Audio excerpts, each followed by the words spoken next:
Hello and welcome to this edition of Income Tax Update. I am joined by CA PV Raghavendra Kumar and I am CA Nita Ravikishore. In this episode of Update, we will be dealing with faceless assessment. To start with, let me share the screen.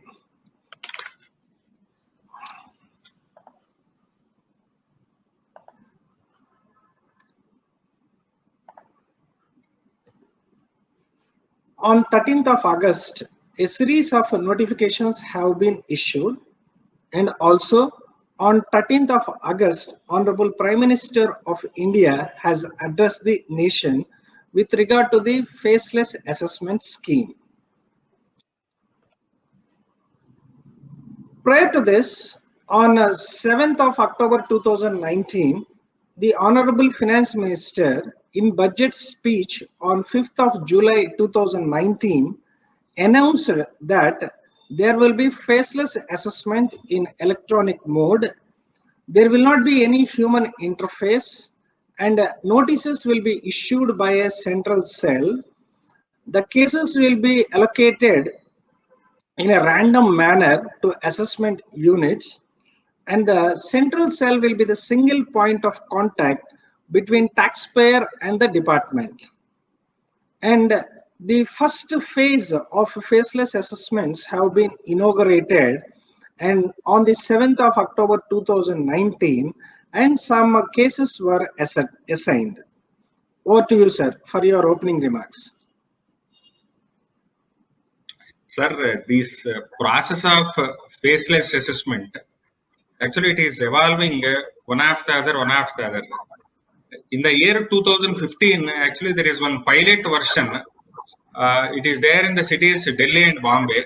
And afterwards, if we remember now, in the year 2017, there is an option that is given in few cities that it can be gone through e-assessment or it can be through manual scrutiny process, manual representation or physical representation. And afterwards, in the year 2018 also, this e-assessment is made mandatory in few cities. In 2019, anyway, e-assessment scheme 2019 has come. But we should be proud for one thing. India is the first country where the complete this kind of complete faceless assessment if you take the entire world, India is the first country which is going complete faceless assessment. Right. Honorable Prime Minister Sri Narendra Modi ji on 13th of August 2020 has launched the platform for transparent taxation, honoring the honest. He has addressed the nation on that date. And he has given some of the features of this transparent taxation. Everything will be done electronically, right from communication of the information by the department to the confirmation by the taxpayer, verification of information from the taxpayer, responses by the taxpayer, and the assessment will be faceless. This terminology of a faceless assessment, previously it used to be called as e-assessment. Now from 13th of August onwards, we have a new terminology for this, and it will be called as a faceless assessment. Also, a taxpayer's charter has been given, which will give the legal basis to the department's commitment to the taxpayers and also the obligation of the taxpayer to the country. At the end of this session, in the last slide, we will be dealing with what are all the contents of the taxpayer charter. Sir, you take us through as to what are all the cases that will be covered by the faceless assessment. Right, sir. Before that, actually, after seeing this slide now, what I understood is that this one is there now, e-communication, e-confirmation, e-verification. So it's now technology driven. So technology is the basis for picking up the assessments or picking up the scrutiny cases, and to push on also, to take it forward also, the government or the CBDT or the entire income tax department is now totally relying on the technology for taking it forward. Earlier, if we take, no sir, in the e-assessments, only 143 cases means there are no 144 best judgment cases that are not there in the earlier e-assessments. Even 148 cases, they are also not there. Now, in this faceless assessment scheme, all the cases are covered except two. That is one, assessments relating to central charges and assessments relating to international taxes. Except those things, everything is covered in the faceless scheme. Right. So generally the serious frauds cases, tax evasion cases, sensitive cases, such matters, black money cases, binami cases are dealt by the central charges previously, and they continue to be with the central charge even in the faceless scheme also. And also international taxation charges also do not come through the faceless assessment. They remain to be with the previous charges. But for these, all other matters relating to assessment will be taken over by the faceless assessment scheme, right? So Yes. moving forward, what was the legal framework? Because in order to introduce this scheme, it should have a legislative backing. So this section 143(3)(a) was introduced into the enactment, and also section 143(3)(b) was also introduced into the income tax enactment. Now these sections will empower for the notification of the e-assessment scheme. And also, mind you, this the evolving or this faceless assessment has not evolved in a single day. The background work, as pointed out by C.A. Raghavendra, was being carried out even from 5 years back itself. So in the statute book, section 143(3)(a) and 143(3)(b) have been introduced, which will enable the introduction of such a faceless scheme. Previously, this was called as an e-assessment scheme. Now, why these provisions have been introduced? In order to bring about a greater efficiency, transparency, and accountability. Now they want to eliminate the interface between the assessing officer and the assessee, and that too only to the extent to which it is technologically feasible. And also they want to optimally utilize the resources. And also you have a terminology called as a functional specialization here, and the assessment will be team based, and you will not have any jurisdictional officer sort of thing in the assessment, but the jurisdiction is now dynamic. So it is not that the assessing officer of the place wherein you reside or where your place of business is situated will not be no more carrying out your assessment. It will be it, or it may be carried out by any assessment unit which may be situated in any other state also. You take it forward with regard to the these non-interface between the assessee and the assessing officer. What do you mean by functional specialization, and how the dynamic jurisdiction will be allotted, and what do you mean by a team-based assessment? You take it forward, sir. Yes, sir. We see this, no, sir, 143(3)(a), 3B, as you rightly said, the seeds are planted way back. Now, whatever is appearing as a tree now, the seeds are little before only. In the Finance Act 2018 itself, this 143(3)(a) is inserted. There, no, introducing a team-based assessment with a dynamic jurisdiction. Earlier, our jurisdictional assessing officer used to assess our case. We used to represent all our scrutiny cases, and everything is there with the jurisdictional assessing officer. And in fact, in the earlier days, when we file the return, even 143(1) intimation, everything used to be there with the jurisdictional listing officer only. And afterwards, it is moved to CPC. And now the scrutiny cases are totally with the jurisdictional listing officer. Either it may be based on your address, and in case of companies based on alphabets, the jurisdictional listing officer is assigned the cases. Now, whoever is the assessing officer, when a scrutiny case comes, he is the total in charge, or it is a total individual discretion to make out the case and to decide the editions, and everything is with the jurisdictional listing officer only.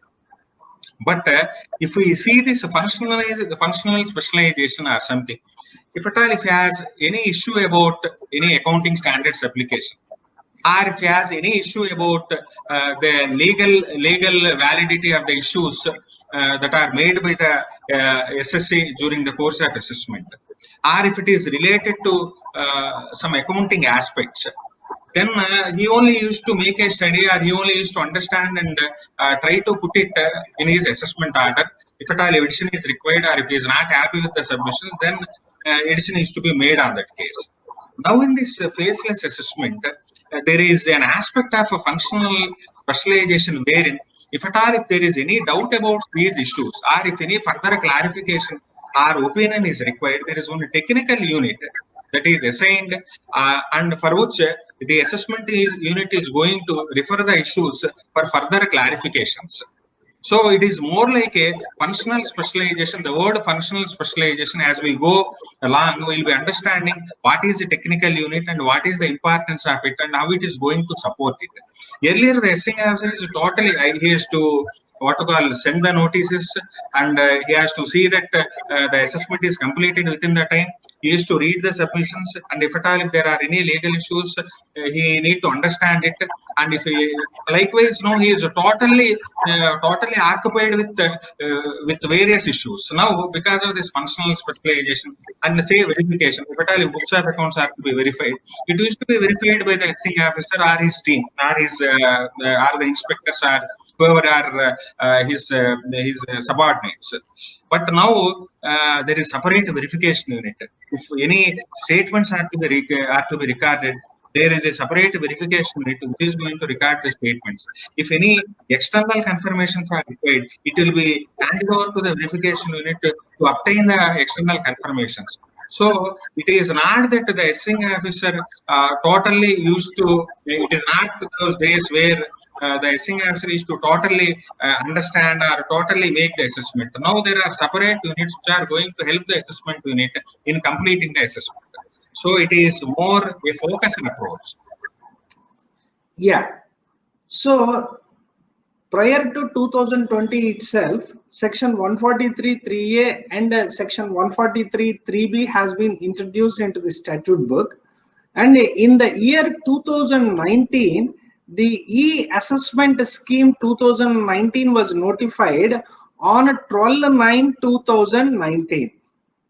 But what has happened is, subsequently, the Finance Act 2020 has made some amendments, to the provision. Let us say, previously in the e-assessment scheme, section 144 assessment was not included. Since section 144 assessment was not included in the previous e-assessment scheme, some of them assessees have taken it to their advantage. Like, let us say, for so many number of notices, they did not respond. So as a result of non-response to the notices, what the National E-Assessment Center might have done is, they might have transferred to the case again to the jurisdictional assessing officer. This will not serve the purpose. So actually they made some amendments, like bringing section 144 also within the ambit of this e-assessment scheme, and similar other types even of 148, even 148 also. Even 148 have been made. So because of these amendments which have been introduced through the Finance Act, a new notification has been issued on 13th of August 2020, and the scheme has been renamed from e-assessment to faceless assessment scheme. So in the succeeding slides, we will be understanding as to what are all the items which are, what are the nitty-gritties of this scheme in the subsequent slides. So what did this Finance Act 2020 has brought about? What are all the changes that have been brought about? You take us through, sir. As mentioned in the earlier slide, no sir, now it is dynamic jurisdiction. Means it is not confined to a place, or it is not confined to a particular jurisdictional listing officer. The word itself is a dynamic jurisdiction. Earlier, there used to be only one listing officer. Now it is team based. Number 3, more than all these things, it is totally faceless. There is no point of interaction at any point of time. The National E-Assessment Center is going to be the gateway, and it is going to be the interface with all its assessment unit or any other units that are designated between them and the SSC. At no point of time there is a chance for having any physical interaction with any of these departments, with any of these units. As we go forward now, sir, we'll try to understand more about this. And moreover, from 25th September 2020 also, even not only the assessments, even the appeals are also going to become faceless. Yes, 25th of September 2020. 25th September 2020, not only the assessments, even the appeals are also going to become faceless. Yes, one more point what we have to understand is, for specifying any exceptions or modifications and adaptations to the Act, the faceless assessment, this date of 31st March 2022 has been specified as the new date up to which any modifications, exceptions can be stated. Previously, this used to be 31st of March 2020. This Finance Act 2020 has made this amendment also. And because of 143(3)(b), because of these amendments that have been made, a new notification has been issued on 13/8/2020, renaming the e-assessment scheme as a faceless assessment scheme, and also the procedure for the assessment which was given in the earlier circular of 2019 has been amended and replaced by a new procedure for faceless assessment by virtue of this notification dated 30th of August 2020. Now this will give a snapshot of as what is to be the faceless assessment. The procedure is given in a snapshot. Here, previously we have understood that there will not be any interface between the taxpayer and the assessment unit. So the assessing officer and the taxpayer will not have any interface. You have to go through the National E-Assessment Center only. You can't directly link with the assessment unit, right? And one more thing what we have to understand is, the taxpayer will get a communication from the National E-Assessment Center only. The medium used is through the website CPC portal, through email, registered email, and through SMS. So the first and foremost thing what an SSC or an authorized representative to keep in mind is to update the email and the mobile number of the SSC in the CPC portal. This is the first and foremost thing what an SSC as well as the authorized representative has to take into consideration.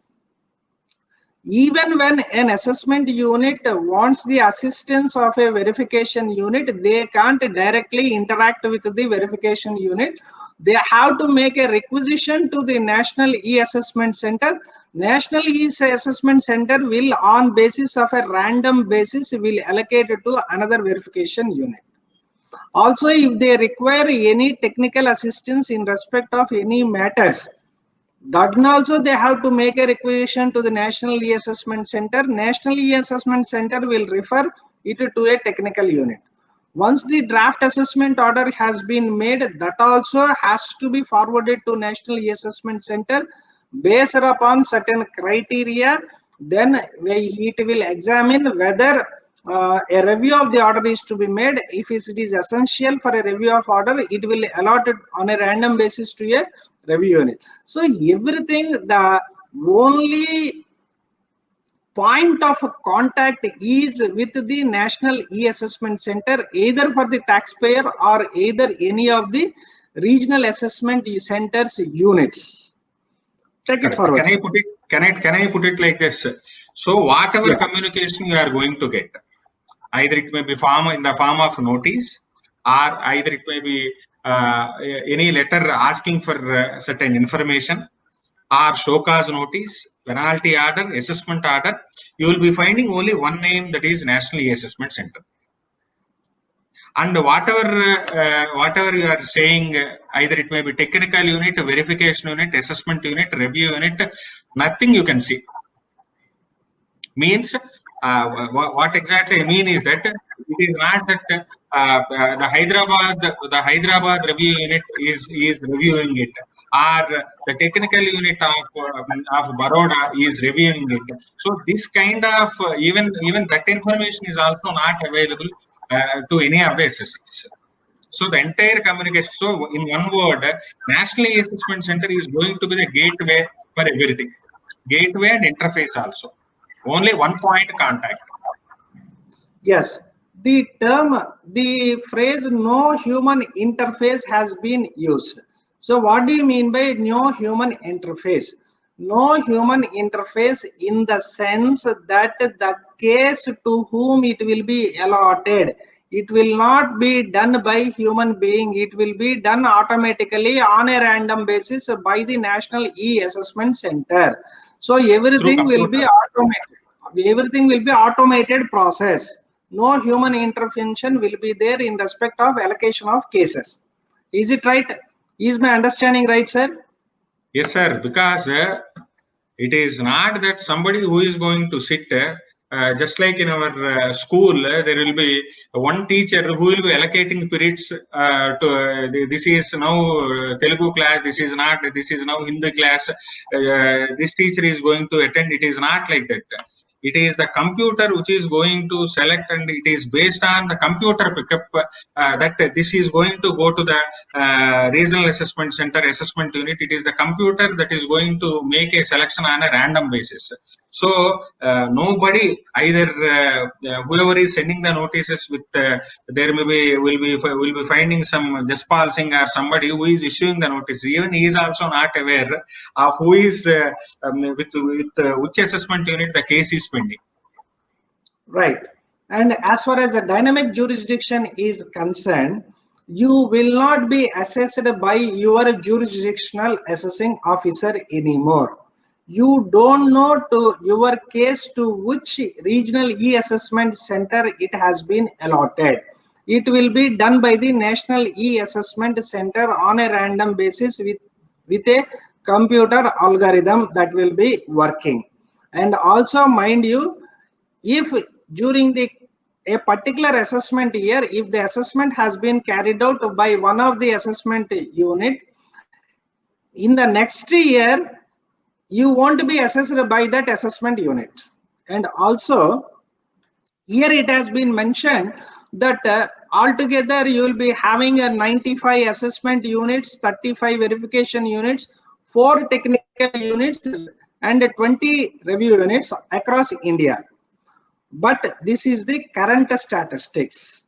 We never know, based upon the requirement in the future, these numbers may change. The next phrase that has been used is team-based working. The next phrase that has been used is team-based working. Previously, your assessment might have been done by your jurisdictional assessing officer.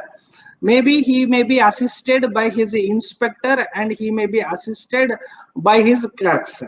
But now, what do you mean by team-based working? Right. So team-based working means a single officer will not be carrying out the assessment, but a group of people comprising in the assessment unit will be carrying out the assessment. That's what you may mean by team-based working. So we'll move on to the next slide. So what will be the strength of the National E-Assessment Center? Of course, it will be headed by a Principal Chief Commissioner of Income Tax. They will be stationed at Delhi. So one Principal Chief Commissioner of Income Tax will be there, 4 in numbers of CITs, 8 joint or additional commissioners, 16 deputy or assistant commissioners, 5 ITOs of headquarters. Actually, these numbers more or less relate to the administrative point of view, and maybe these are subjected to change. So what are your thoughts, sir, on this? Yes, based on the requirement, time constraints, this number varies. Right. So these may not be a hard and fast rule sanction strength, and these may be subjected to change based upon the needs. That's what you mean to say. Yes. Right. So moving forward, so what will be the National E-Assessment Center hierarchy? We have went into the numbers, and this is a pictorial representation of the hierarchy of the National E-Assessment Center. You may call it as NEAC. And as far as technical units, we already understood that in this entire process of faceless assessment, there will be 4 units, means 4 different categories of units. One is the assessment unit, another one is the technical unit, another one is the verification unit, another one is the review unit. Now, as far as technical units are concerned, there will be only 4 technical units as of now currently. Now, there may be an increase in these technical units in the days to come or in the years to come. And one thing you can observe here, sir, these will be stationed at metros. Maybe each metro will have 1 technical unit. Delhi, Mumbai, Chennai, Kolkata. Delhi, Mumbai, Chennai, Kolkata.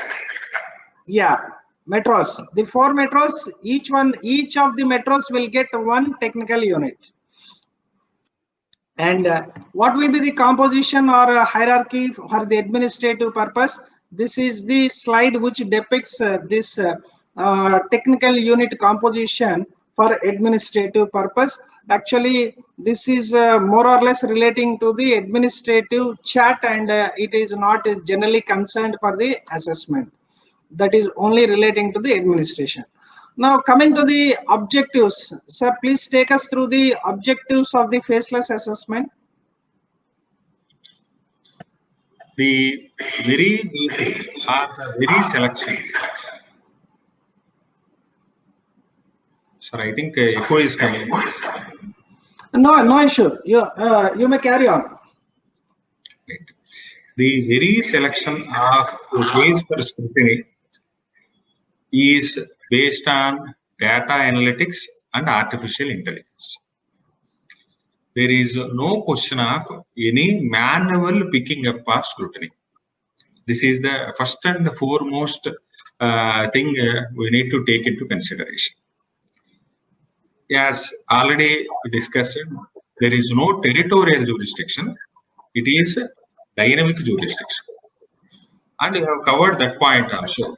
It is not that the same assessing officer or the same assessment team, same assessment unit which has done the assessment in the earlier, it is not going to be assigned the same case. Always the allocation will be done based on the computer. It is the computer that is going to select the cases on random basis or allocates it to the assessment units on random basis. So it is not that the assessment unit which has done the scrutiny of the earlier it is going to do for the future years. Yeah. Right. This third point we have discussed about it. Automated random allocation of cases also, that is also. Next, central issuance of notices with document identification number. I think this is there earlier also, because we also got a communication letter. If any communication we are getting from the department, there should be one document identification number. That will also be there in the faceless assessment.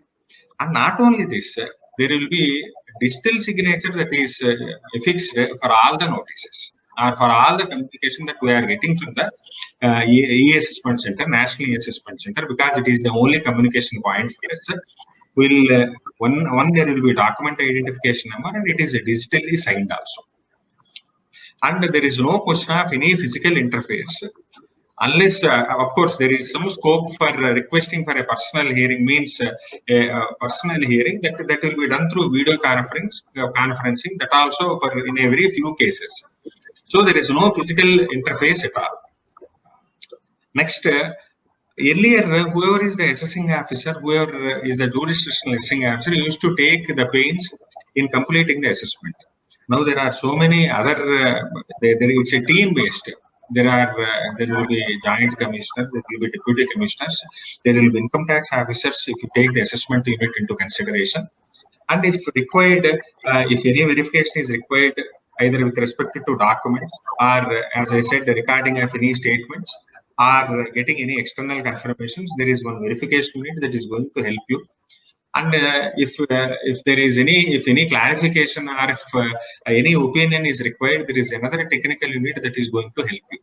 So there are chances that there are very few chances of committing errors, and it will be very much a focused approach. And it is not that, since it is not a single person's subjective approach, since it is a team approach, you can expect a very good and fair orders in the department in all these scrutiny cases.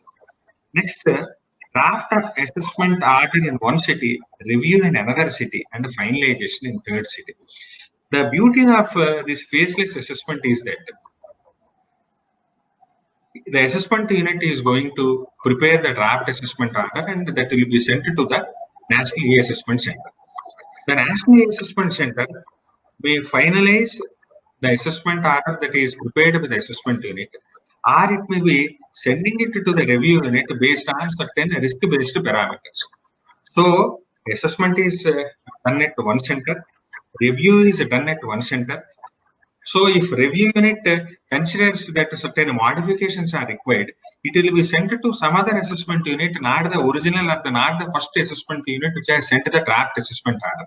So, draft assessment order is one city, review unit is in one city, and the final assessment order, final assessment that is finalized by the second assessment unit. So, they are all at different places. So, since it is team based and there is no subjective or individualistic determination or assessment completion, the orders we can expect them to be objective, fair, and they are just orders. Right. The last one is anyway 2/3 of the manpower is utilized for the faceless, and the balance in other functions means they will be taking care of the residual functions. Yeah, all these features have been included in the faceless assessment to achieve the overall objective of efficiency, transparency, and accountability in the assessment processes. So to achieve these objectives also, first of all, the human interference or the interface between the taxpayer and the tax official has been completely removed. Right? Next. Correct. Moving forward. The mood swings of either the SSC or the assessing officer, they are now not going to impact your case. So it is your submissions, it is your the way you substantiate your claims that is going to help you in getting a good assessment order. So only your writings or your representations matters now, but not anymore your personality or look, I think. Since this being a faceless, The way in which you approach or the way in which you talk will never matter in the, or will never interfere in the outcome of your assessment. The only the words, the letters which you put on paper, scan it and upload it to the National E-Assessment Center, only the evidences and the submissions will talk for you. Yes. And coming to the functions of the National E-Assessment Centers, what they will do, they will specify the format, also mode, the procedure, the process. Of course, even though these things have been formulated by them, they have to get the approval of the board. And also, they can allocate e-verification of cases to the units, and that too only through an automated allocation tool.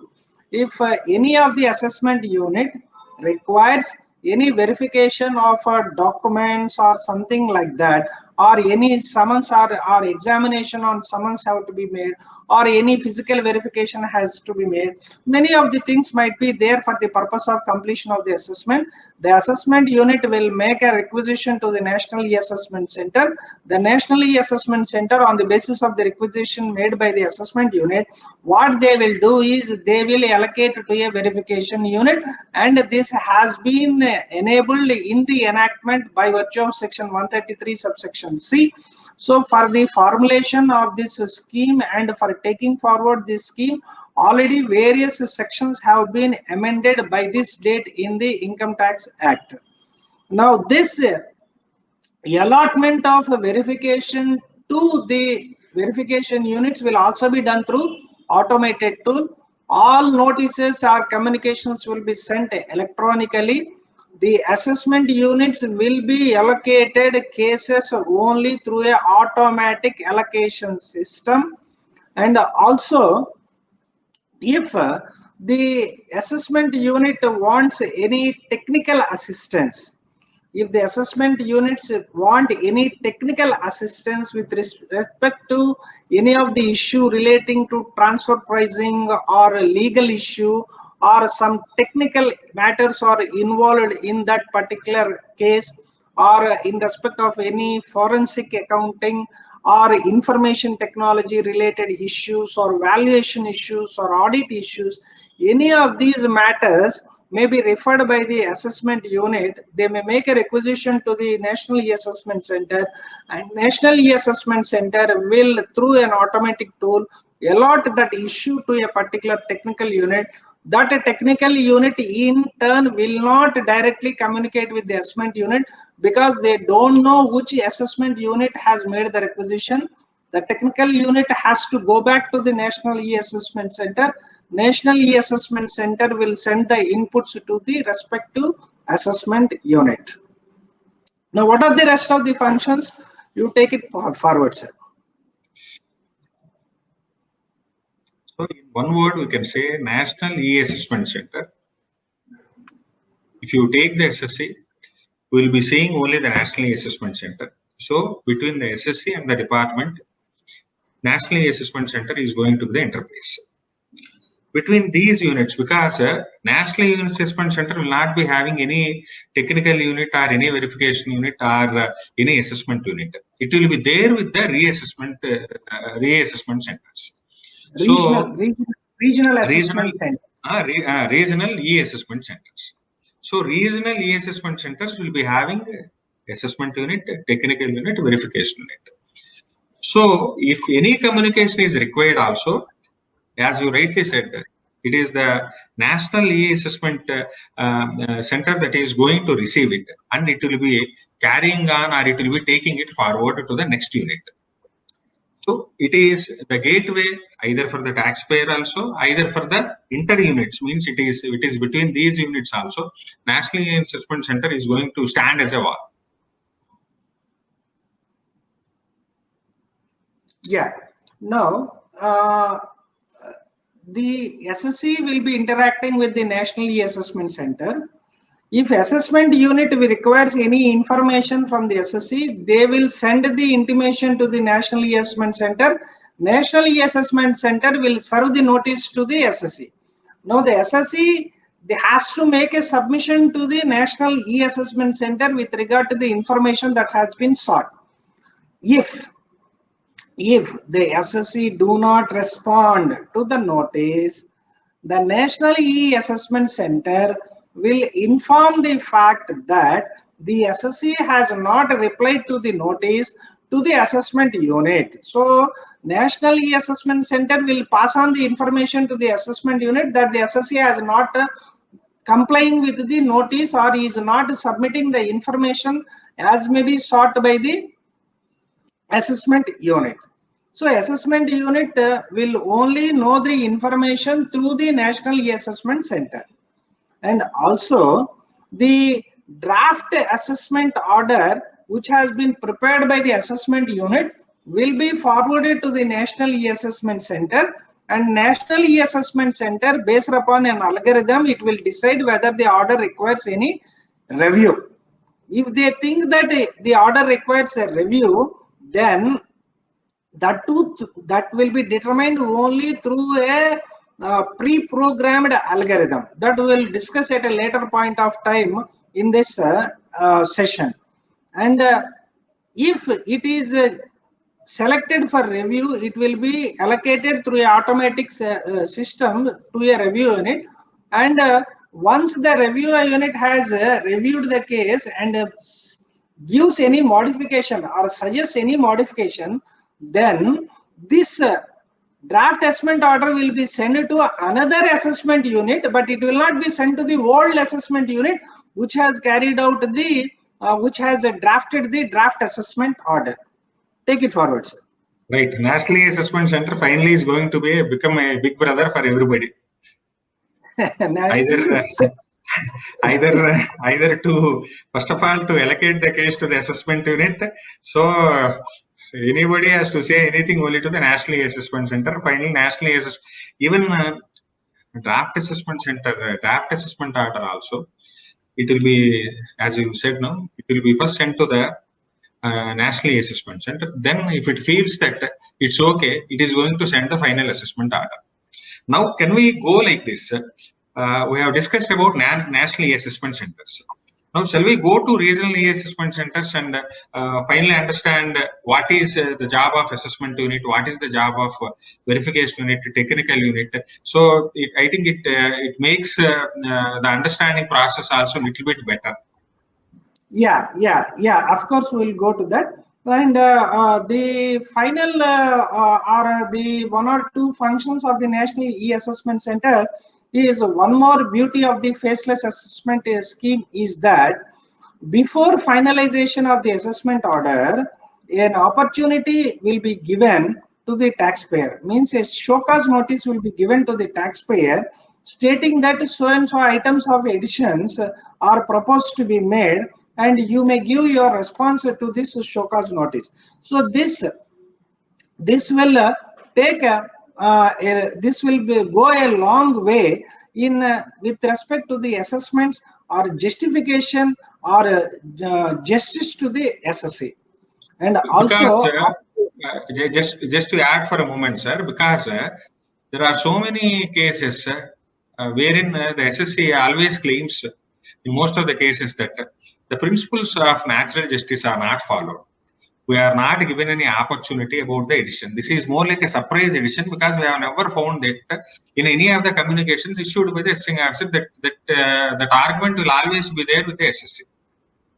So before finalizing any assessment, a draft assessment at the stage of draft assessment order itself, or even before also, if at all, if it requires any explanation from the SSC, the National Assessment Center is going to provide an opportunity to make his submissions, to put forth his claims.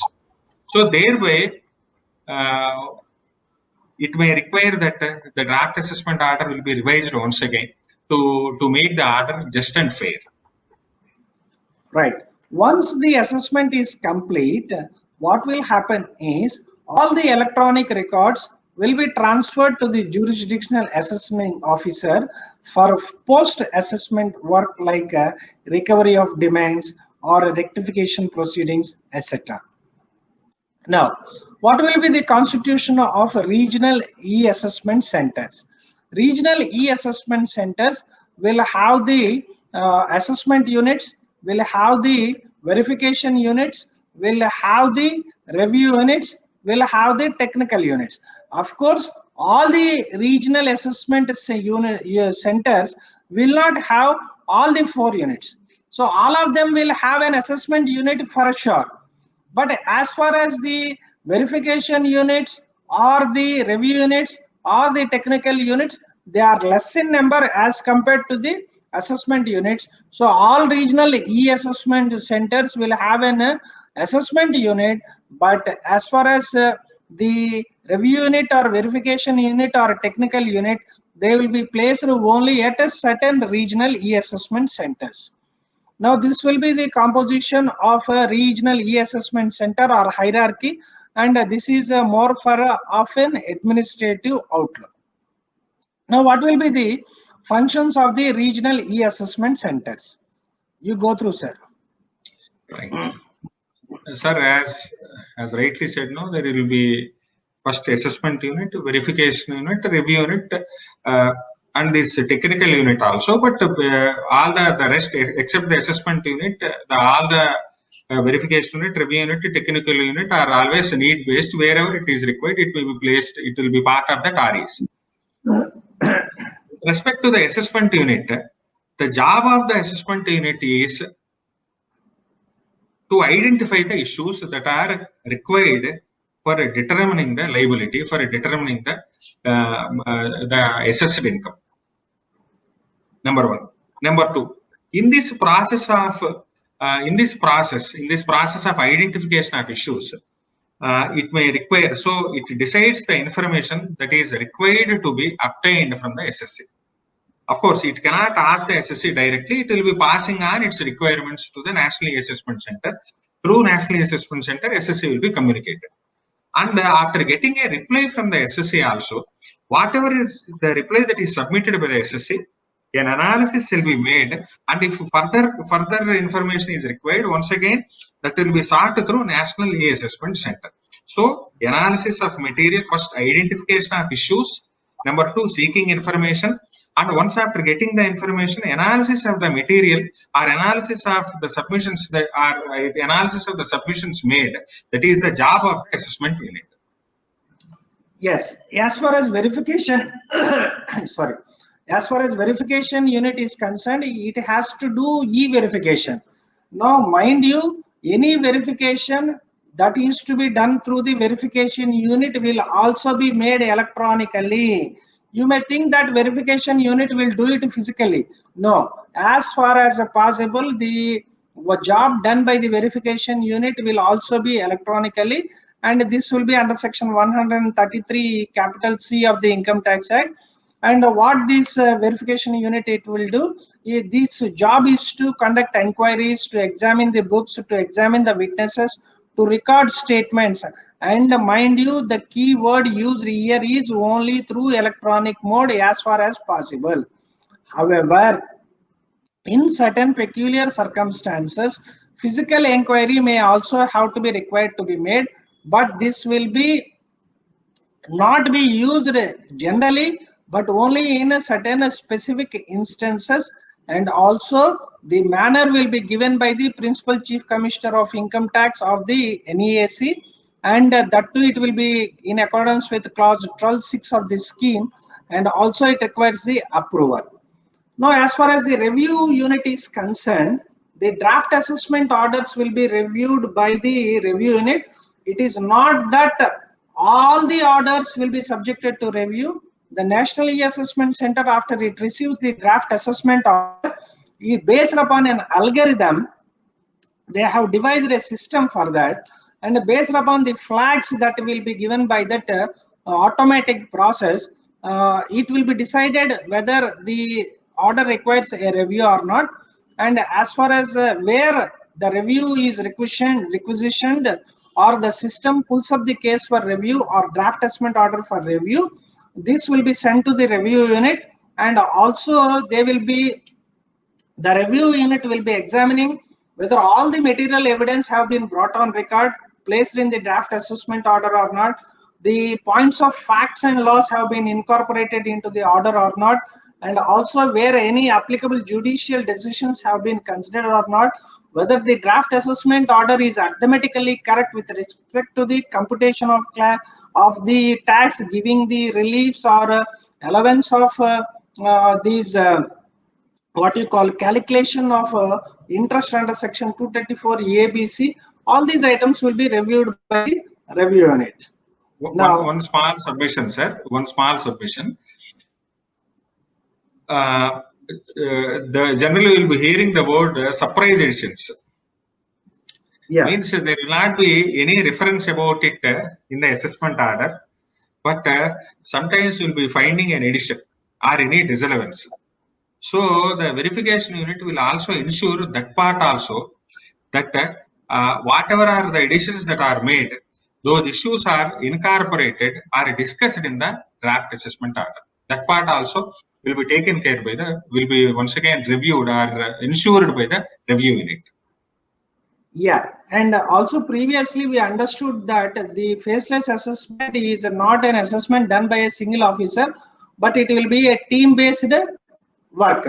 And also you should understand that what are all the actions that have been taken by these units, be it assessment unit or a verification unit or a review unit or a technical unit, it will be under the supervision, and the actions are to be approved by the respective range heads of those units. And also for the work done, responsibility and ownership will be given to the officers, and also outstanding performance of the officers will be rewarded appropriately. Here, Now here, sorry, sir. Here, one point I think we need to once again say that the job of the review unit also is to send the suggestions or modifications that are required in the draft assessment order.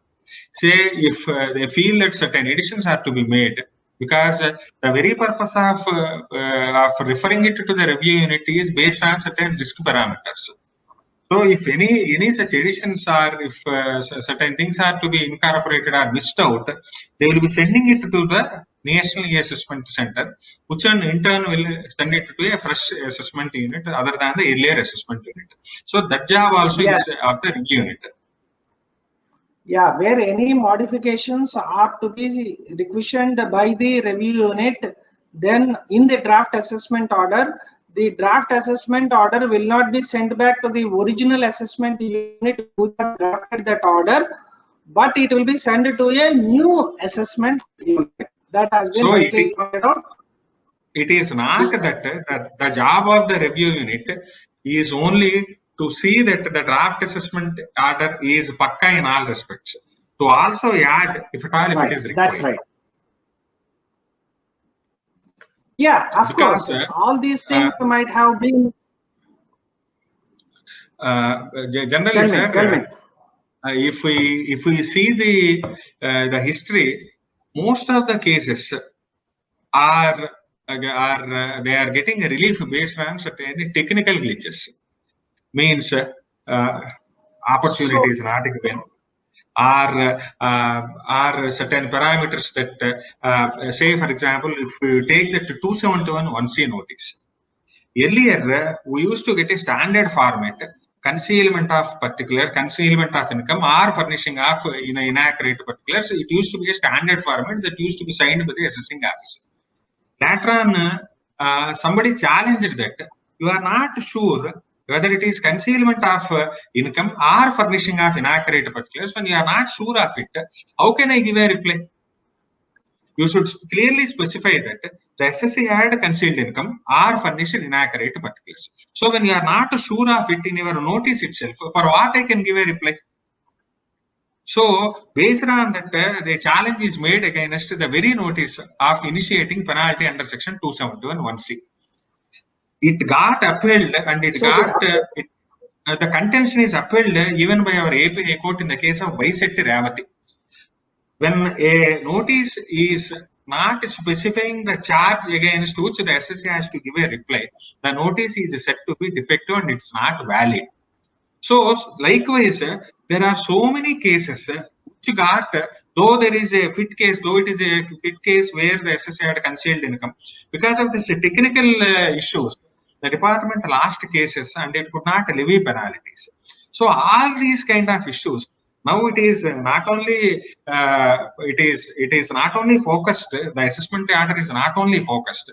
Now it is now going to stand the test of law because of the review or because of the valuation that is given that is made with the review unit. But it is not that every case that is going to be completed with the assessment unit is sent to the review unit, but it is only based on certain risk-based parameters. Right. Now we will understand the difference between the current assessment system and the faceless system. In the current system, until the introduction of this faceless system, the selection of cases used to be system driven or manual or based upon certain information that has been received. Now in the faceless assessment system, there will not be any discretion. So no manual selection will be there. The selection will be made only based upon red alerts, and also no selection will be made other than information based. So if you means so many untoward or so many not required selections will not be done. Maybe some will be having some ulterior motives. So those type of things will be eliminated in the current faceless system. And previously the case used to be with the territorial jurisdiction. Now it will be dynamic jurisdiction. It will be random allocation of cases and no human intervention will be there. Previously notices were issued manually as well as through system. Now notices will be given only through the electronic means, and also these are system generated. It will have a DIN. A notice or a document that has been issued without a DIN is not at all valid. And also this fact has been asserted by Honorable Finance Minister also. And the notices will be generated only by the National E-Assessment Center, and also the National E-Assessment Center will be the single point of interface between the taxpayer and the department. Sir, can I understand like this, sir? At the time of picking up of the scrutiny itself, the very basis, the issues to be identified, yeah, the tell me, issues sir. to be answered are noted, are fixed. If based on further submissions means seeing the audit report, seeing the financials, there may be certain issues that may get the attention of the assessing officer. But per se, just like in cash system, the issues are identified and communicated. Now in this system also, since based on data analytics and artificial intelligence, the issues are now picked up. So now most of the very basis of the assessment is now decided. It is not that opening something and trying to find out some issues. I think that era will not be there afterwards. Right.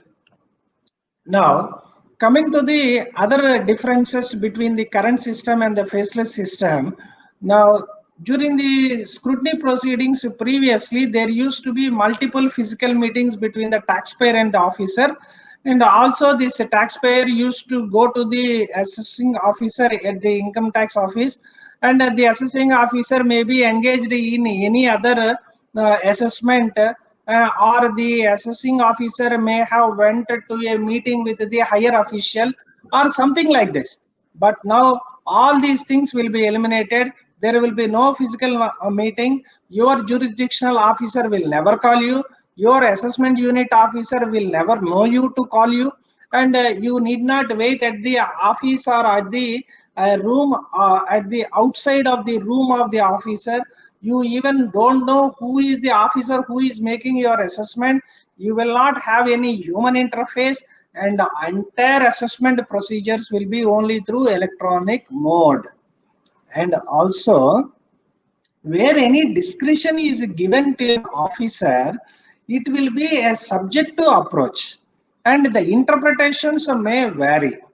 But in the faceless assessment, what will happen is there will not be any discretion to the individual assessment officer, assessing officer, but a team of officers will be carrying out your assessment. And also, you have this famous tagline. Now these are the days for taglines. For GST, you have one nation, one tax tagline. Maybe you may be having many number of taxes, but there is only one tax called many rates of taxes. but there is only one tax called as GST. And now the income tax assessment, you have a famous tagline: the draft will be in one city, review will be another city, finalization will be the another city.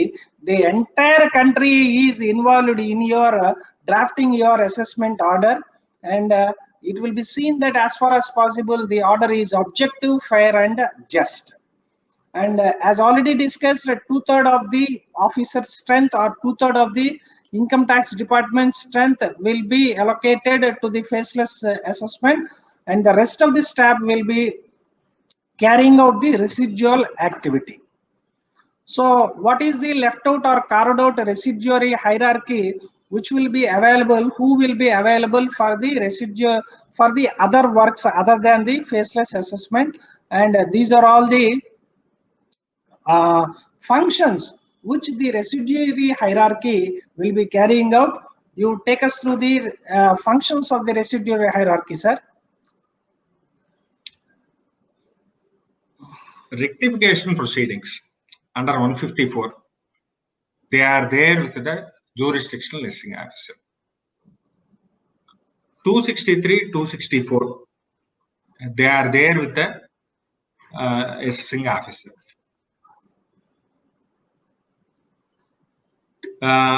Of course, I am speaking about the cases other than faceless.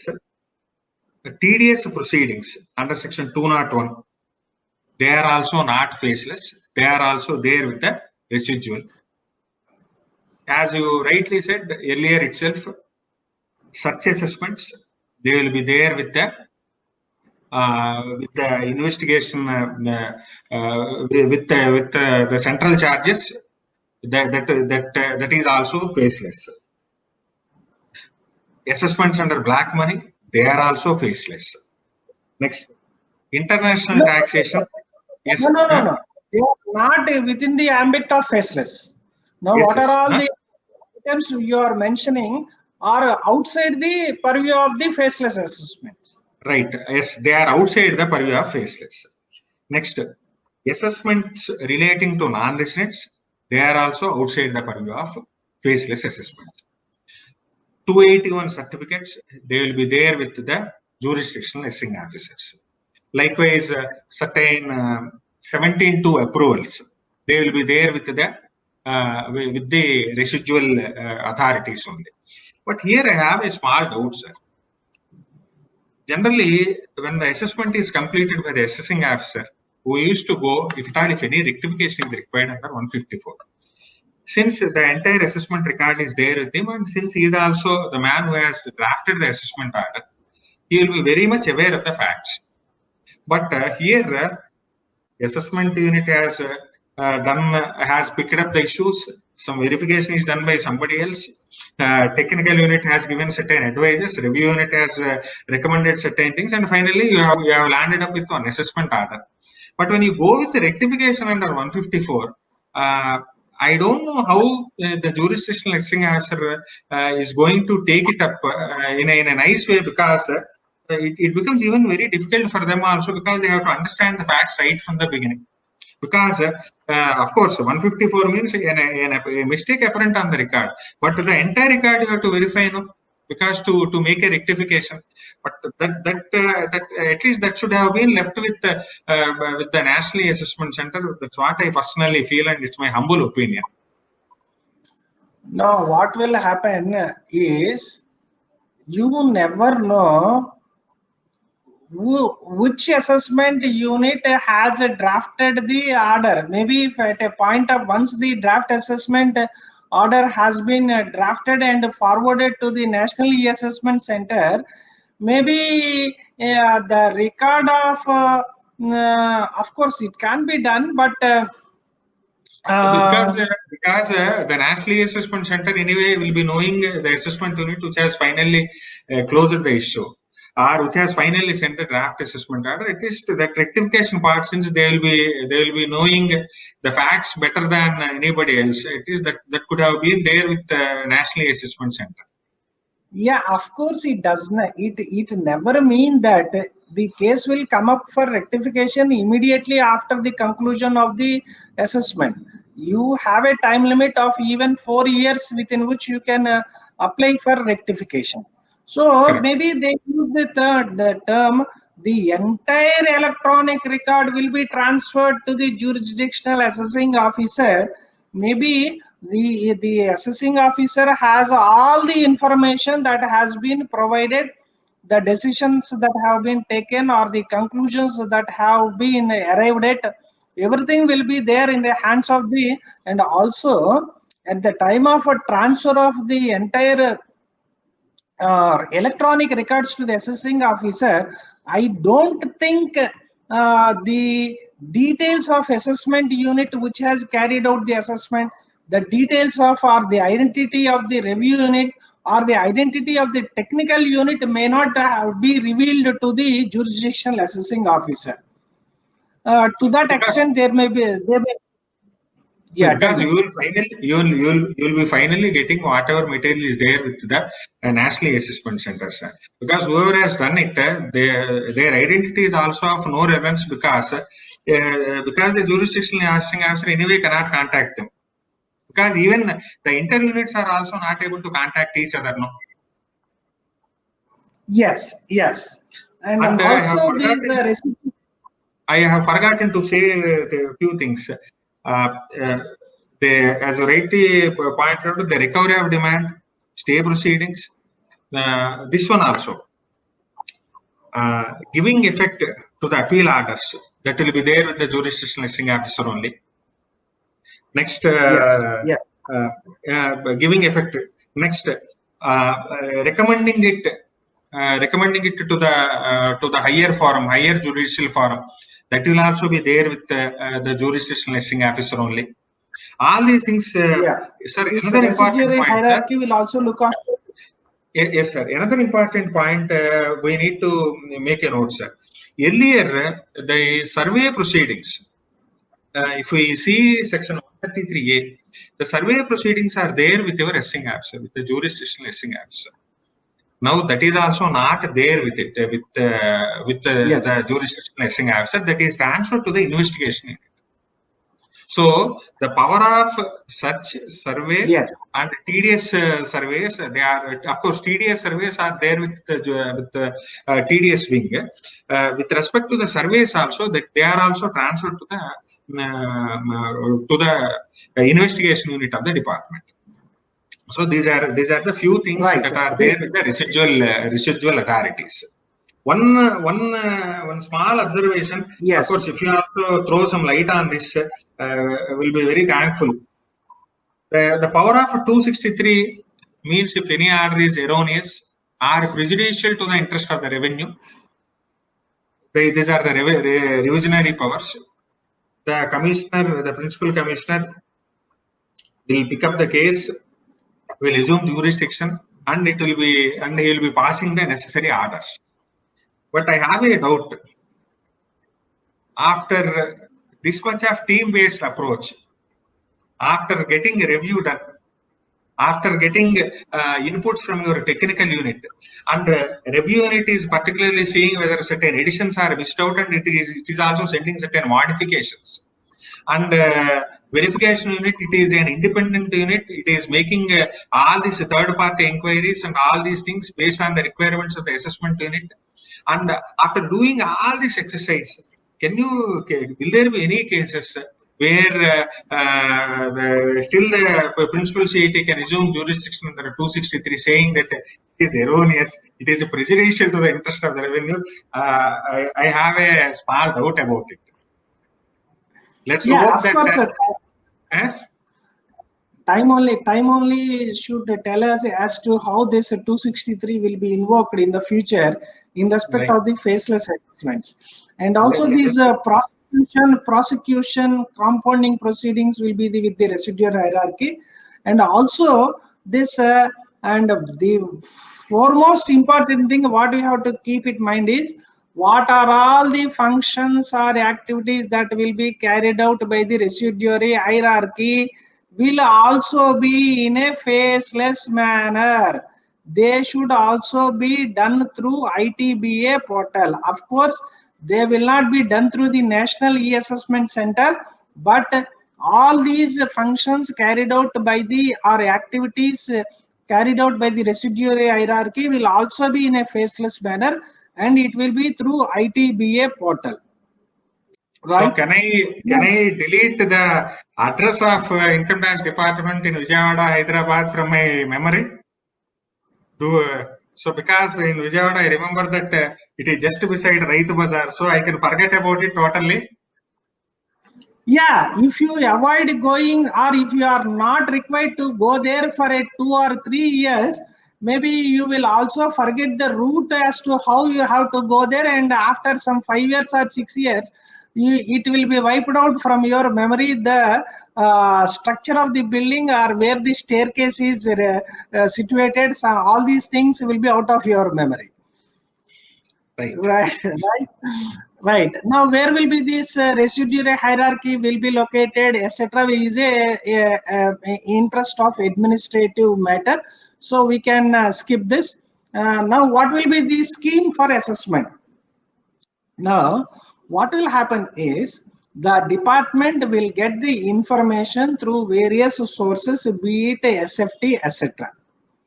Now, where the information is received, what they will do is they will communicate to the taxpayer.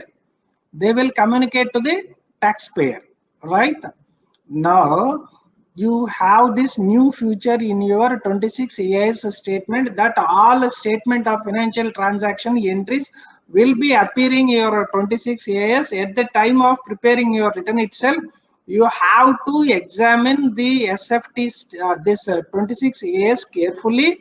You have to take into consideration all those items which have been reported there, and while preparing your total income itself, you have to take into consideration all these things. You take it forward, sir, from here.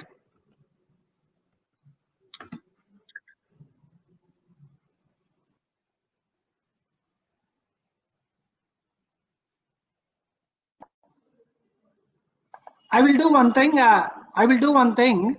Right now, this what will happen is this e-verification has to be done by the verification units. So, wherein any data has been populated in the SFT, what will happen is this will be communicated to the taxpayer. The taxpayer in 26 years, he has to examine that, and thereafter he has to include in the his return of income. But this by virtue of the power under section 133, what will happen is the unmatched and mismatched data will be verified by the e-verification units. And what this e-verification unit will do is it will send the electronic query to the person. Now that SSE has to reply. Now, once the e-verification unit gets the response, they will decide as to, because there will be specific questions that will be asked with regard to the transaction that has been undertaken. So, to this specific queries, if they get a satisfactory answer, then what they will do is generally this will also be through a automated system. Only when the automated system cannot resolve the query, then only it will be picked up by the e-verification units for specific queries and specific responses. Sir, just to interrupt you, you mean to say that the department is always trying to give an alert to you that you please resolve these queries, otherwise your case may be picked up for scrutiny. Can I understand it like that? Sir, I will tell you one thing. Previously, what used to happen is the SSE may be out of ignorance, or maybe out of it may be a bona fide reason, or it may not be a bona fide reason. What might have happened is he might have entered into any transaction, like let us say he has deposited cash in his bank account. Right. He has deposited cash in his bank account. He did, but in the written form, what he has done is the sales proceeds are only 10 lakhs in his profit and loss account, but he has deposited 30 lakhs in his bank account. Right. Now he might have filed the return, but what used to happen, the later on with the help of the AIR information or SFT information, the department might have served him a notice under section 148. So he might have been subjected to certain hardships. But now, after 2 years of the transaction, after filing the return by the SSE, the information will not be put forth before the SSE, but now the information will be put forth to the SSE before the due date for filing his return of income itself. Okay. So Right. by this, they are enforcing the compliance. Right. Just to supplement you, I think through e-campaign also, some of the SSEs got got an alert that your purchases are not matching with your GST, or you have not reflected purchases, or you have not reflected mutual fund transactions. Like that, these kind of alerts are given, and they are suggesting that if it is required, you need to file a revised return. Yes. So if we don't utilize this opportunity also, then I think the cases may be picked up for scrutiny. Can I understand like that? Yes, sir. So all these things will be taken care of, and if the resolution for these things have been already there, then the assessment need not be done in those cases. So once all these have been exhausted, but still there are some unresolved flags or unverified flags remaining in respect of that SSE, only in such cases it will be selected for faceless assessment. The remaining cases will be resolved through by way of almost automatic systems, right? Yes, sir. Moving forward, what are all the cases covered by faceless assessment? All the existing cases will be covered, and all the pending as well as the future cases under section wherein already notices are issued under section 143 subsection 2, or where the returns are filed and they are already selected, or where the notices under 142(1) have been issued and wherein still no return has been furnished, or where the SSE has not at all furnished the return under 148 and already a 142(1) notice have been given. Now all the pending cases will be transferred, right? And also all the future cases relating to these sections will also be covered. Now, what will be the procedure for assessment under this Sir, e-assessment? one small point just I want to add to the earlier slides, sir. Yes, sir. Tell me, sir. As said by all the cases are transferred. No, there is one order under section 119 dated 13/8/2020. What it says is that any assessment order passed after that date will be treated as an honest and will be deemed to have never been passed. So we cannot further approach the department and ask them to, of course, they will also won't do it, but any order passed under the other than through faceless after 13/8/2020 is going to become honest. So Right. every case now will be going to become faceless unless it is covered under the exception. Yes. So what will be the procedure for this faceless assessment? Generally, the assessment unit will be allotted a case by the National E-Assessment Center through on a random basis, on a dynamic basis, and that too computer driven. And for obtaining further information, documents or evidence from the SSE or any other person, or for conducting an inquiry by the verification unit, or for seeking technical assistance from the technical unit, what the assessment unit will do is it will communicate its requirement to the National E-Assessment Center. Now, when the National E-Assessment Center receives a requisition from the assessment unit with regard to the information required, or for the services of a verification unit or the assistance from a technical unit, the National E-Assessment Center, what it will do is it will give an appropriate notice or requisition. Notice will be given to the SSE, or it may be given to any other person for obtaining the information. Now, what the SSE or the other person will do, the SSE or other person will file his response, and this response has to be submitted within a specified time. It may so happen that the time given may not be sufficient for the SSE to respond. He may seek some additional time. Now, the National E-Assessment Center may, based upon the facts and circumstances, may even extend the time. Now, where any request is made by the assessment unit for any verification, the assistance of any verification unit or any technical unit, now this National E-Assessment Center will, through an automated system, allocate the requisition to any of the valuation unit or a technical unit on a random basis, right? They, in the allocation to the valuation unit or a technical unit is also through an automated allocation system. Okay.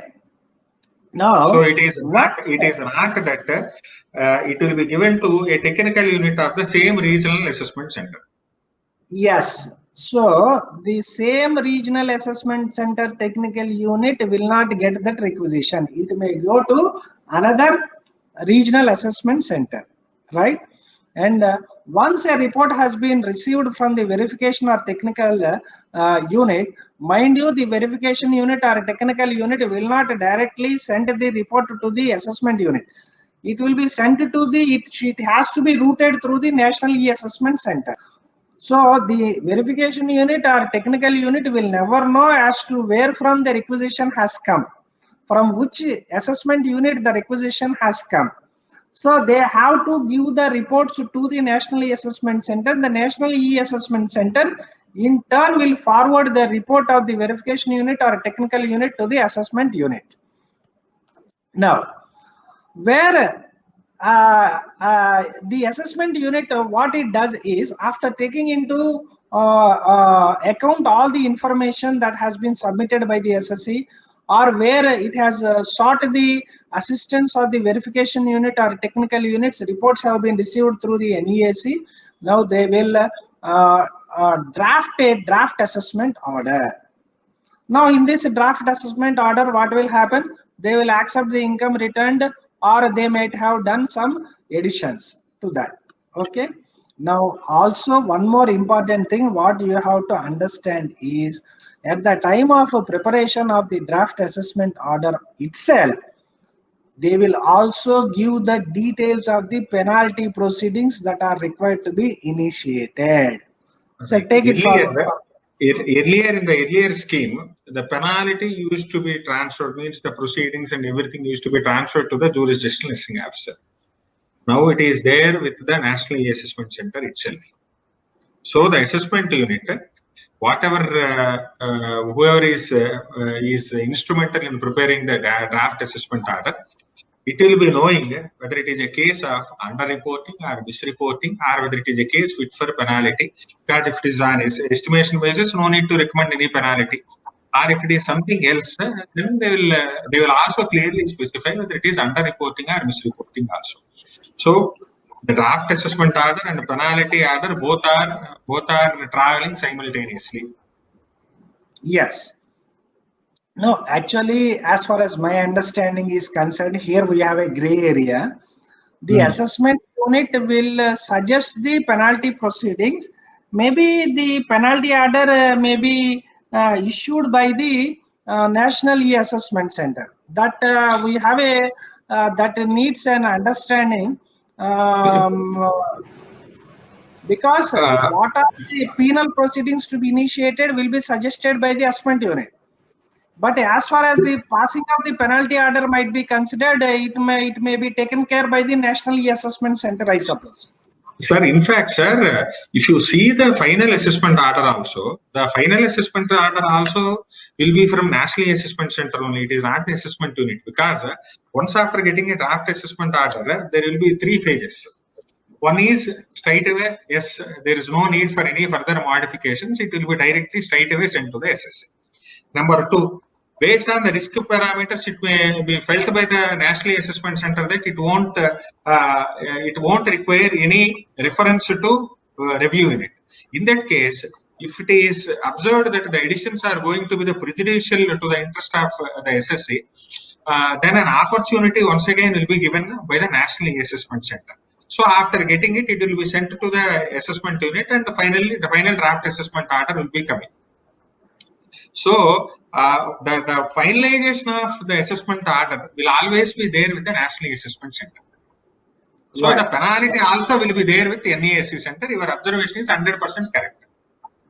Right. So the draft assessment order will be sent by the assessment unit to the National E-Assessment Center, and the National E-Assessment Center through automated examination tool, and they call it as a RMS also, and the RMS will decide whether the case is selected for review or not. Now, if the case, if no review is suggested, then the order will be finalized and communicated to the SSC along with the demand and penalty orders.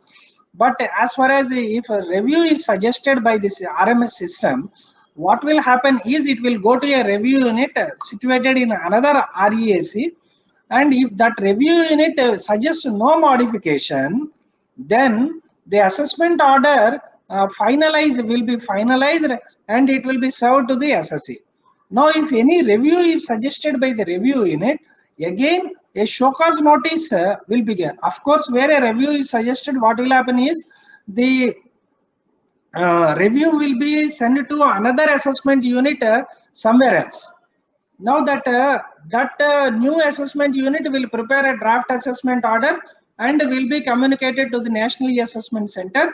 If there are any modification in the draft assessment order, again another show cause notice will be given to the SSC for his submissions.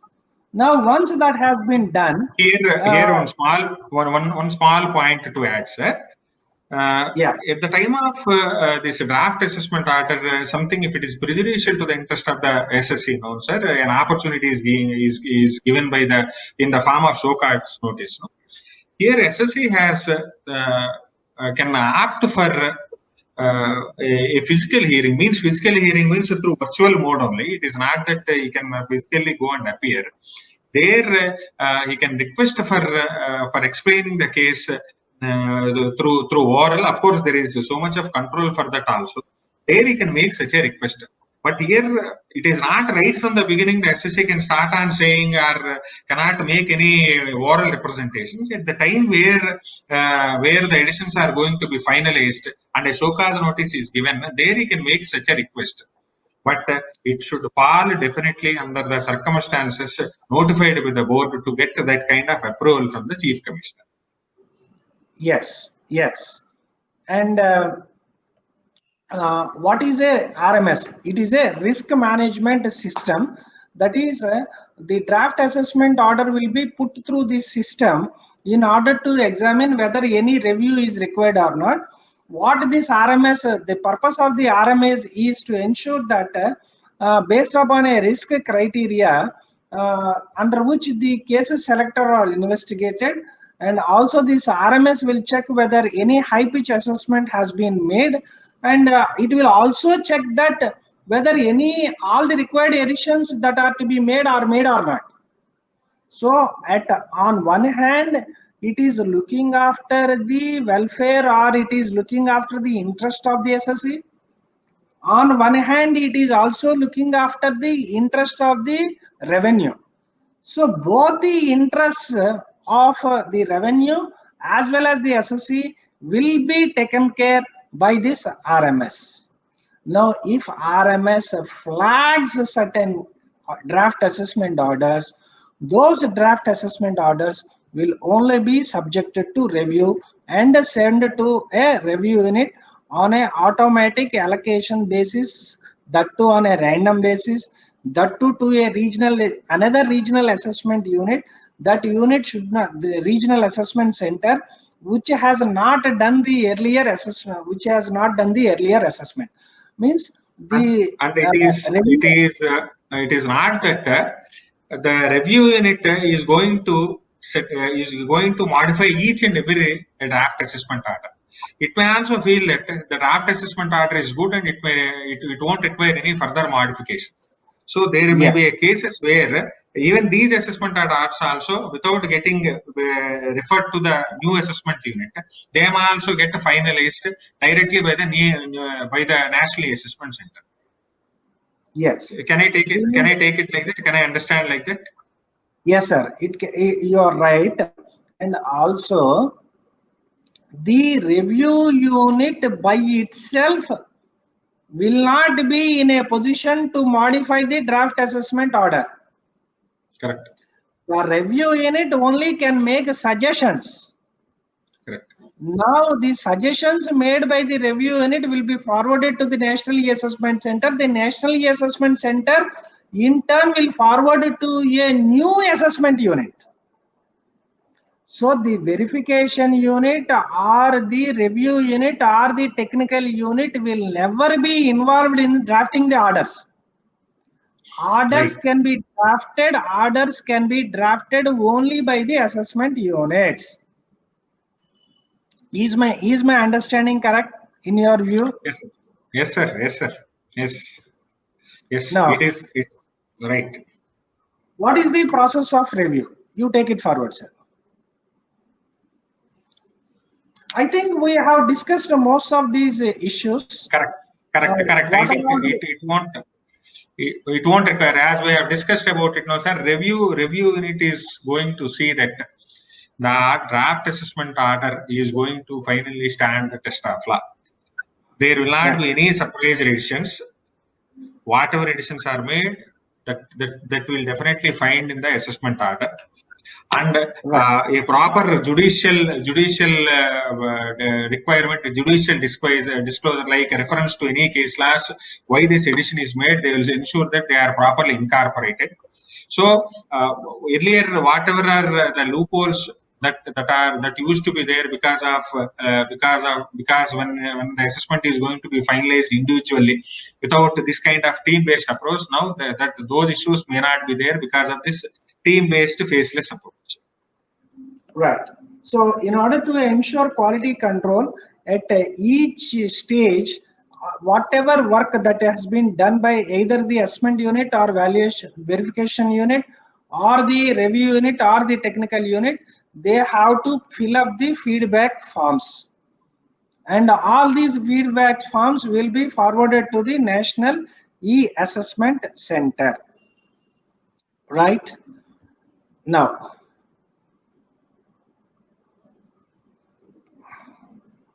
what will be the consequence of non-response by the taxpayer? So what will happen if the taxpayer do not respond to the notice? Take it forward. Sir, if they are not responding to the notices under 142(1) or any other further notices,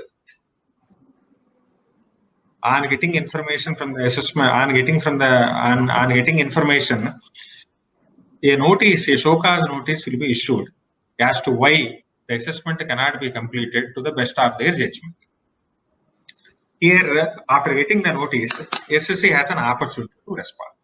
If he opts not to respond, the National E-Assessment Center, after waiting for the time till it is given to the SSC, it will intimate to the assessment unit that it has not received any information from the SSC. So, based on the information that is available with the assessment unit, the assessment order, a draft assessment order is finalized and it will be sent to the National E-Assessment Center. The procedure, whatever is earlier discussed based on risk parameters, reference to the unit, or for giving a further opportunity that this is the draft assessment order that is prepared based on information available to you, this is going to be finalized. That notice also once again will be issued to the SSC stating that based on the information whatever we have, the assessment is going to be finalized like this. That notice also, that information, that show cause notice also will be sent to the SSC. So that is one way of it. If SSC responds to the show cause notice that the assessment is going to be completed under 144, once again, whatever information that is received, that will be sent to the assessment unit. The same process will continue. Whatever is discussed earlier. Right. The only thing what the SSC and the authorized representatives should keep in mind is the SSC is being digitally profiled. So the system will automatically determine whether you are a good, honest taxpayer or not. Because the date when the notice is served, what is the due date, the time within which what you have responded, everything will be digitized and recorded. So you mean to say that we are, you mean to say that we are going to get enough penalty orders for non-response to the notices also? Yes, because once the SSC gets profiled, what will happen is the let us take the example of Google. Now, if you are a registered user, if you have logged into your Google account in your phone, the Google will tell you how much time you are traveling, how much time you are at your house in this month, how much time you spent at office in this month, how many places you have visited, everything will get profiled. Right. So once everything has been digitized and everything is through electronic mode, the profiling will be done automatically by the systems, right? This should be kept in mind. And previously what the authorized representative or SSC used to do is they would time pass and take the adjournments until the last month of due date of completion of the assessment, and in the last month they start appearing, or in the last month of the due date they will start submitting the information and start visiting the income tax office. Now those days have gone. Whenever a notice is given seeking information, you may not be in a position to take adjournments also. So within the time limit specified, all the information need to be submitted. If you have any genuine issue or a time taking process for the collection of those, let us say, in respect of substantiating agricultural income, the assessment unit may require you to send the scan copy of Adangal or your Adangal copy. Now that you have to get from an government authority. Now it may take some time. So there may be genuine cases wherein you may seek for information, and based upon the information sought, they may also give time or extend the time. Right. Can I understand like this? Of course, based on seeing the notification 60 and 61 of 2020 also, adjournment is not that whenever we seek, we may get. I think there may be some restrictions on the adjournments also. Yes, of course, there may be a situation. The number of adjournments. Yes, there may be a situation wherein if the information is not given within the stipulated time, the window, the submitted button may also get deactivated. Right. Actually, that has happened also. The submit button may disappear. Correct. Now, the electronic records will be authenticated. As previously said by CA Raghavendra, it will have a digital signature. Whatever notice has been or communication has been received from the National E-Assessment Center, SSC, at the time of submission of the information sought for, has to digitally sign. If he is required under the rules of the Income Tax Act, if he is subjected to tax audit, a digital signature is compulsory. If you are a company, a digital signature is company. Like that, there are rules. So here there is a small point, sir. Earlier in the e-assessment, no, sir. without a digital signature also, we can upload the information. Yes. But Now now, it is not. now it is mandatory. Yeah, in the earlier e-assessment, what it used to ask, do you want to electronically verify or digitally verify? There used to be a question. A window used to pop up. There will be yes and no options. If you click yes, it will ask for digital signature. If you click no, it will get submitted automatically. Right. Now in the faceless assessment scheme, I don't think if you click no, you will the form will not be submitted, but this the form will remain as such, waiting for your EVC or waiting for your DSA. Right. So under the rules, if you are not required to digitally sign, it will ask for EVC. So EVC means you already know this pre-validated bank account, pre-validated DMAT account, or this Aadhaar OTP, etc. Now coming to the taxpayer charter, the department is committed to some issues or some points, and the department also expects the taxpayer to be compliant of some things. So you go through the requirements or you go through the commitments of the tax department. Do you want me to read it out, sir? Yeah, of course, you may go through the points. To put it short and simple, be fair and fearless.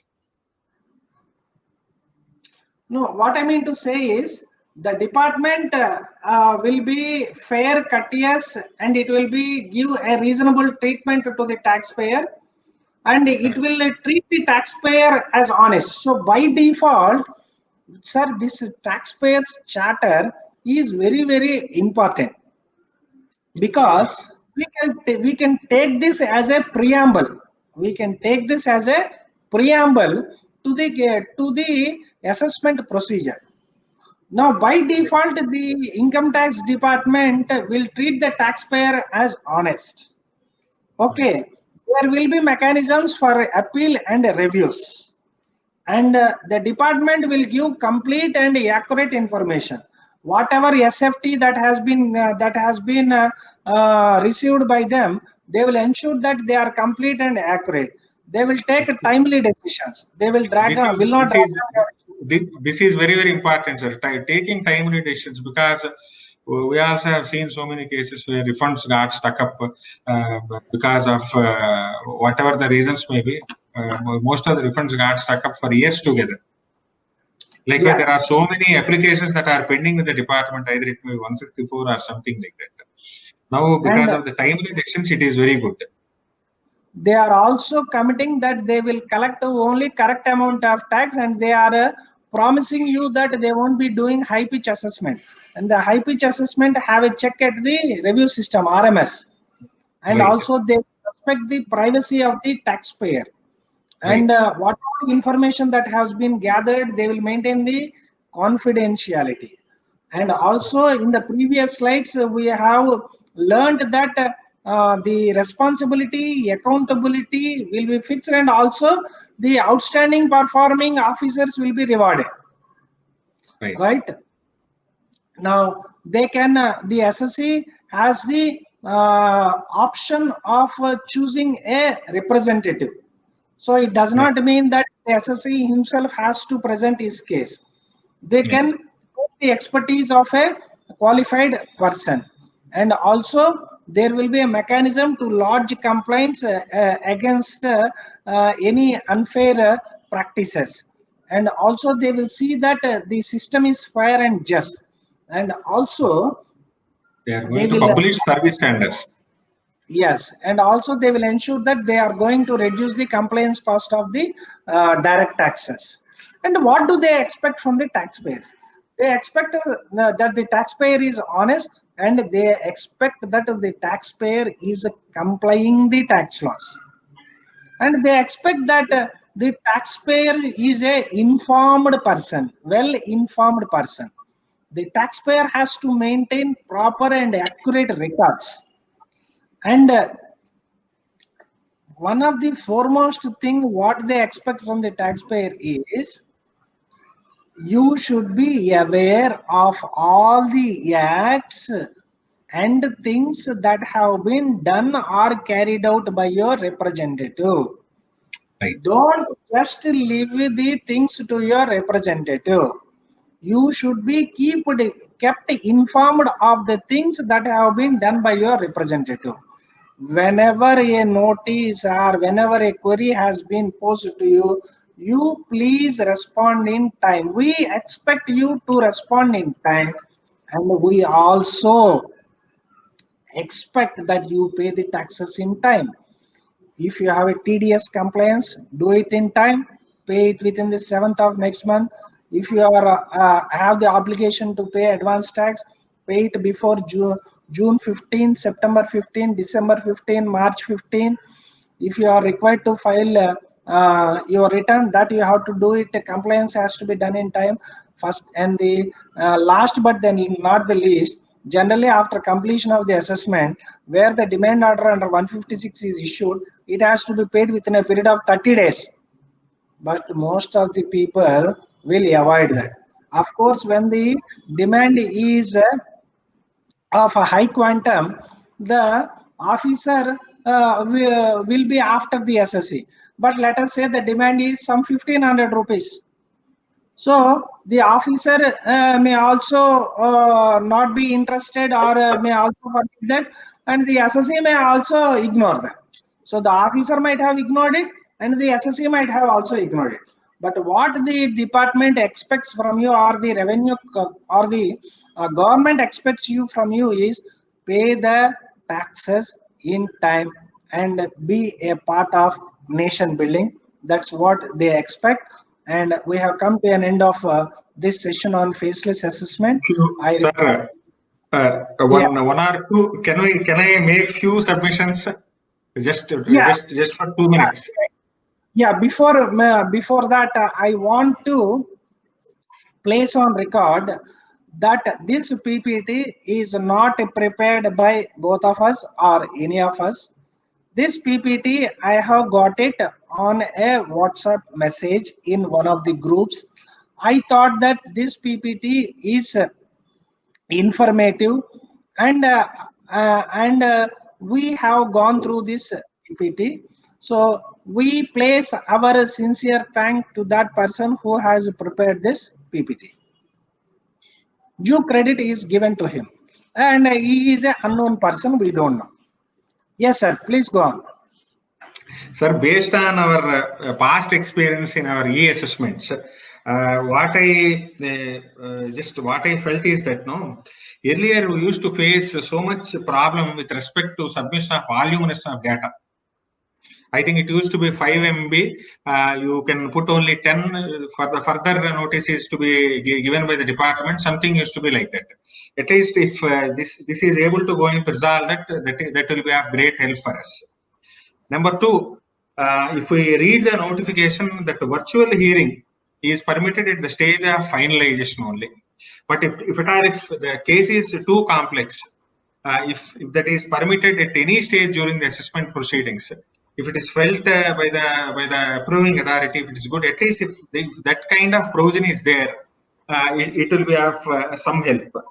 Next, it is not that the information that is asked by the department may always be readily available. As you rightly said, in the case of Adangal, it takes time to get it from the village authorities or something like that. So if any adequate time is provided, that will also be of great help. Next, most of the communications you will be getting only to the SSC. In some cases, some of the SSCs may not be that much well educated to understand it, or even to understand that this needs to be immediately communicated to their authorized representative. So at least if there is a provision to send the communication to any other authorized representative, it will be of some help. And particularly last time, sir, please. Actually, in the CPC website, in the profile tab, you have communication details, wherein you can view the primary email ID, secondary email ID also. but it has to be examined whether the notices will be sent to the secondary email ID also. Right. But at one place wherein we had a reference to section 144, in the e-assessment scheme notification, what it has been provided is, where response is not received, the communication will be sent to all the email IDs which are available on record. Okay. Even when the response is not received, then only they may proceed for section 144 proceedings. That was there. But whether the notice and also the communication is through phone, mobile SMS, through the notice being placed in the CPC portal, and also through email. So at the start of our discussion itself, what we have understood is the authorized representative or the end the SSC, it's not or but it is end, should take a reasonable and adequate care to update the mobile number and the email. Not only that, it is not just enough that you update them, but you have to regularly keep a watch on the mails also. Right. Because you never know when you will receive a mail from the department. Correct. And most of the people have, since actually there is a restriction about 10 PAN numbers or something. Earlier, most of the chartered accountants or whoever are the tax practitioners, they used to give their mail ID. But afterwards, they started putting some restriction that only 10. So the clients will be giving mail IDs, though they never open it or see it, they will be giving the mail ID for the sake of filling up of the return. Yes, all these things have evolved over a period of time, sir. So that process has been kept in place, because previously in some cases what happened is, some of the SSCs went to the even filed a case in the court stating that they have never received the notice. Okay. And the notice was received by the authorized representative, and that authorized representative has not taken due care.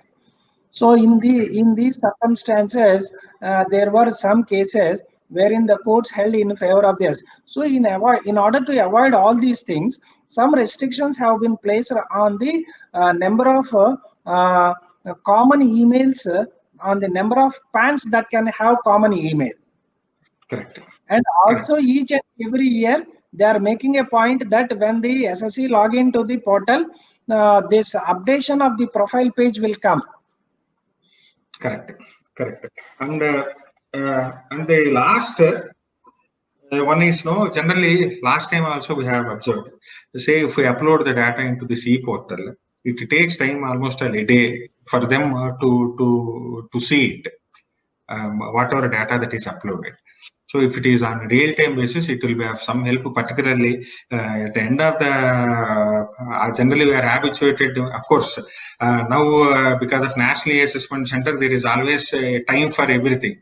But at the last moment, at least if it is on real-time basis, it is of some help.